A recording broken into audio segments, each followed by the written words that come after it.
Not all monasteries survive quite as well as Cleeve in Somerset. Some medieval English monasteries have vanished without trace, so thorough was the work of Henry VIII's dissolution of the monasteries in the 1530s.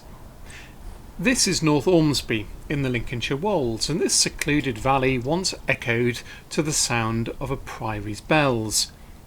The priory here was founded in the late 1140s or early 1150s by a local landowner called Gilbert of Ormsby.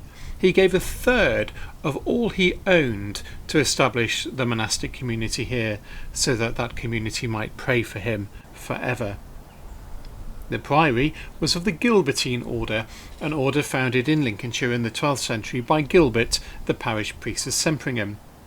The Gilbertine order was unusual, as the monasteries were double houses of men and women, of nuns and of canons, who lived around separate cloisters within the priory precincts, but would often worship in the same great church, divided up the centre by a great wall separating them. The nuns followed the Cistercian variant of the Benedictine rule, and the canons the Augustinian rule. The Gilbertine priories were spared dissolution with the smaller houses in 1536, as the master of the order of the time, Robert Holgate, who would later go on to serve as Archbishop of York, was the chaplain to Henry VIII's chief minister, Thomas Cromwell.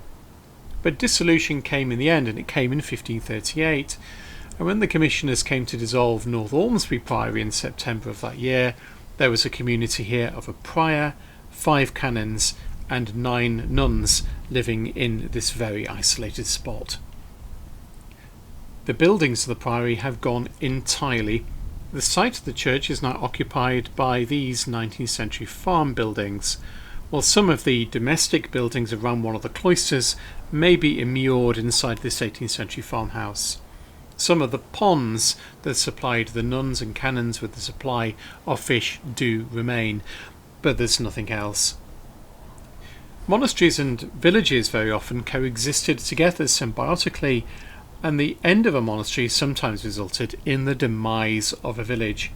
And here at North Ormsby, where people once dwelled, are now nothing but lumps and bumps of lost houses that show up beautifully in this December snow and light. Thanks very much for watching.